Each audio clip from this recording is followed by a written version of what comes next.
नमस्कार मु कंढई मु आज आपण मानक पई एमिति एक कविताटी लिखिछि जहाको शुणिले हुए तो आपण मानक आखिरे लुह आसी जाय पारे। काहेकि ना 2-3 वर्ष पूर्वे सारा विश्व रे एमिति एक भूताणी व्यापीथिला जहा पई कि अनेक लोक मृत्युवरण करथिले।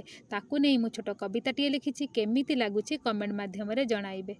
चाइना देशर उत्पत्ति तोहर नामटा तोर कोरोना, क्षणक मध्यरे केते जे व्यापिलु कलना करी हुए ना। देश विदेश रे तोहरी भयरे लोके आतंकित हेले।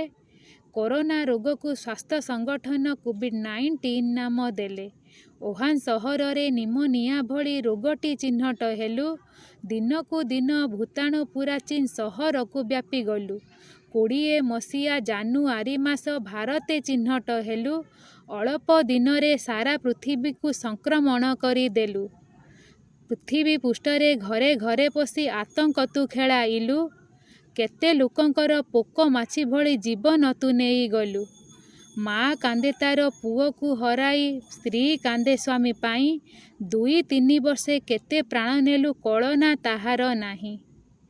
एमिति नुआ नुआ कविता शुणा चाहूले मो चैनल को सब्सक्राइब करेंगे, लाइक करेंगे और बहुत सारा शेयर करेंगे। जय जगन्नाथ।